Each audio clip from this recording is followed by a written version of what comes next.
Okay, everyone, welcome to this week's trade show.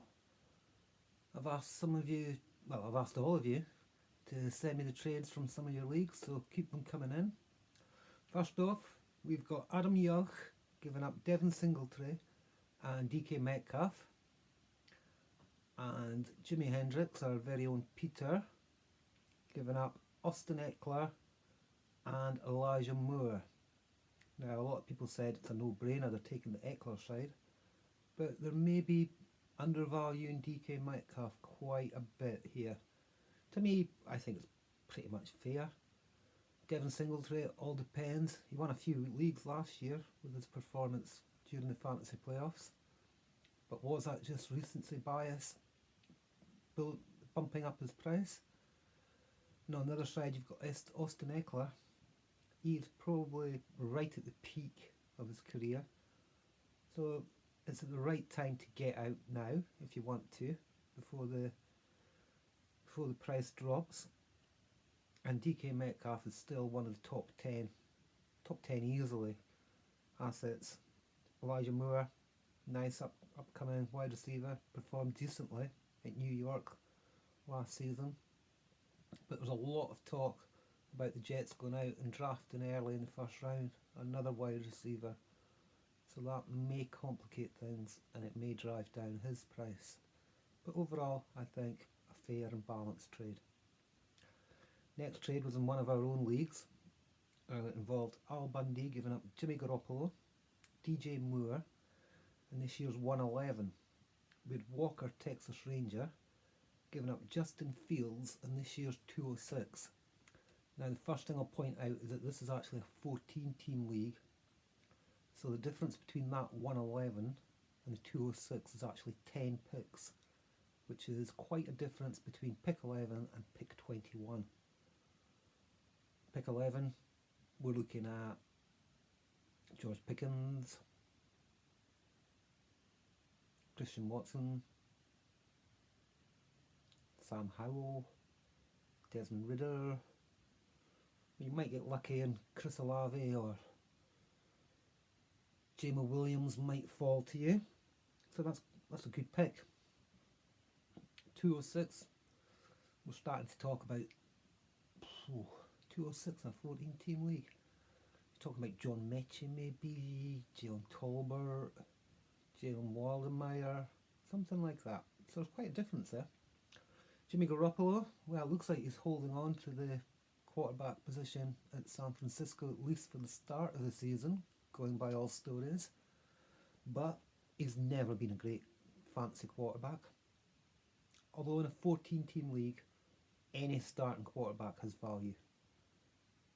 14 teams, that's 28 quarterbacks in Superflex, that's almost the entire league. You better be sure you've got 2 starting quarterbacks. Get 3 if you can.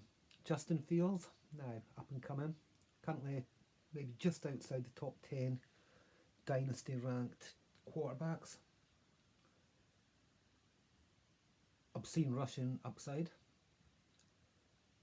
but the jury's still out as to whether he is the franchise quarterback at Chicago. It's a gamble, but I like it. Overall, again, I think another fair and even trade, and I couldn't say which side is the winner or the loser. Next trade involves myself. We've got Shark Attack giving up Darren Waller, and we've got Payne Stewart's +4s giving up next year's 2023 first. Now, you all know I've been advocating acquiring 2023 first, but I think the whole dynasty community is wise to that. I think they're not going cheap. You're not going to get a 2023 first with the 112, you know. It's not like previous years. I've heard it said by one analyst that he would give up the 105 for a 2023 first. So Darren Waller, it's an aging asset. My personal preference was for the 106. That's my 106, 107, that's my cut-off for a 2023 first that I think is going to be a late 2023 first. my team's average or poor, there's no way in hell I'm giving up my 2023 first for anything less than the 101 or the 102. So yeah, we've got Darren Waller, tight end, at the Raiders. He's Derek Carr's favourite weapon, but we all know Devontae Adams has gone there. But still, in tight end premium, I think Waller's going to get enough targets to be profitable.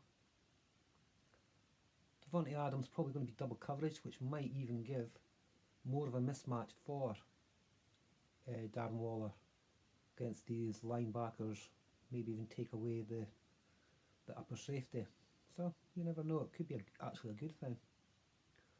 I'm happy with the trade, but also I wouldn't have paid much more. I wouldn't have given up more. Do you know what I mean? Next trade again involves myself.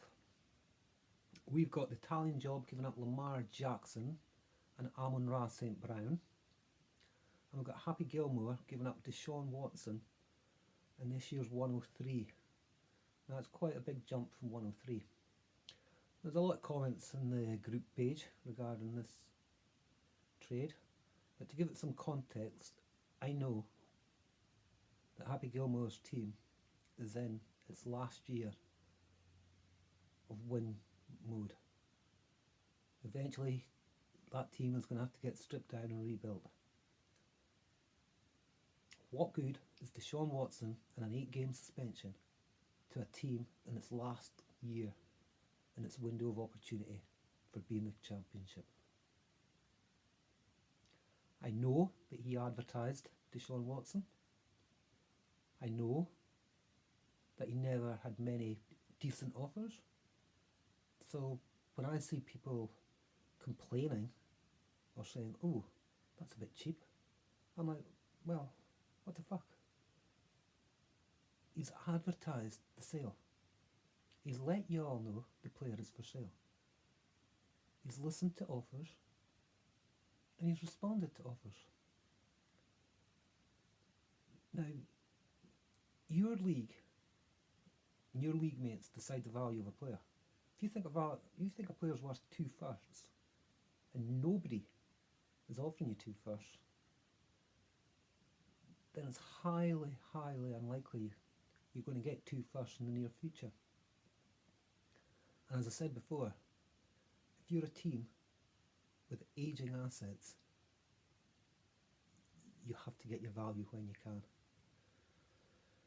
Amon-Ra St. Brown, I personally have got anywhere between 111, 112, up to 201, 202, in that sort of vicinity. We've already talked about the players available there: George Pickens, Christian Watson, Desmond Ridder, maybe even a Jameson Williams or a Chris Olave might fall that far. Or one of the running backs. One of those running backs ranked 4 to 10 might get an absolute dream landing spot and shoot right up the board. You never ever know in fantasy. Anything can happen any day. You could have traded away a player one day and the next day he signs for Green Bay Packers as their wide receiver 1. And you're like, oh my fucking god, what have I done? But it was a good move for you on that day. Nobody knows the future. So the next trade we've got is Steve, Three-Eyed Raven, giving up AJ Brown and a 2023 second.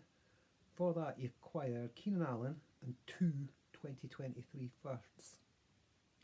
Now we've said before, 2023 firsts are like gold tickets. I don't know the value of these. I don't know if it's 14 team leagues, whatever. I'll assume it's 12 because I wasn't told otherwise. I'd like to think at least one of those picks is going to be an early to mid pick. I'd take that straight up for AJ Brown. Great wide receiver, top 5 dynasty wide receiver. His value is 2 firsts, so there's value there. Keenan Allen for a 2023 second. I think that's a good bit of business as well. I don't think you're going to get Keenan Allen anywhere for a second round pick. I wouldn't know anyone that's going to sell him for that. If there is, oh, come see me. So yeah, I think that's a good trade there for Steve. acquiring those future assets, giving up a good wide receiver, but it's good value. And as we talked about before, value is only what your league's value is. Right, the next one, I think this is the final one. We've got Three-Eyed Raven again, this time giving up Dalton Schultz. This year's 102 and a 2023 second. He's acquiring the Dynasty tight end one, the legend that is Kyle Pitts. Now, Dalton Schultz is a very, very capable tight end, very underrated, very undervalued. He's somebody that I would be advising to go out and get on the cheap, wherever you can. He's developed a great chemistry with Dak Prescott, and with Amari Cooper going, Michael Gallup injured to begin with, Cedric Wilson gone, he's probably number 2 in targets on that team behind just CD Lamb at the moment. I know there's a lot of talk about Jerry going in for Treylon Burks, but we'll see if that happens or not.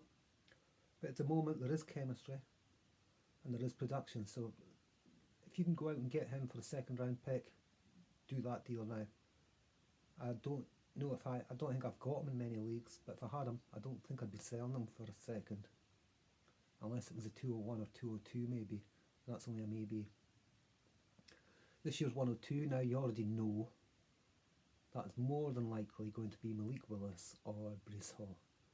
Both of them look absolute prime to have a great career.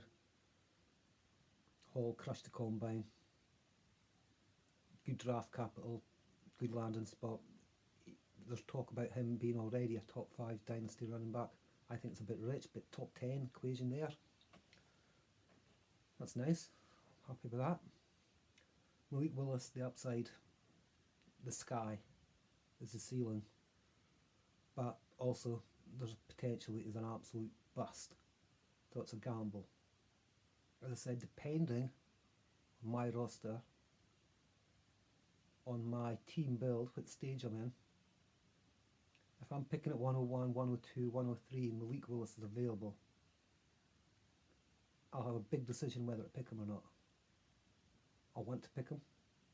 I think the upside is higher than any other player in this year's draft. It is a gamble though. So if I can afford the gamble, I'll take it. If I can wait a year, I'll take the gamble. So basically we're looking at Dalton Schultz and either Malik Willis and Breece Hall for Kyle Pitts. Now I think Kyle Pitts is just at the positional advantage you get with a top 3, top 4 tight end is absolutely off the charts. So I'm heavily in favour of the Kyle Pitts side. So I'll say good work, Steve, and you got yourself a nice little deal there. Right, thanks for sending me the trades, Peter and Steve. Thanks for the trades in our leagues that you guys keep on doing. Lets us review. We've got a special show coming this weekend.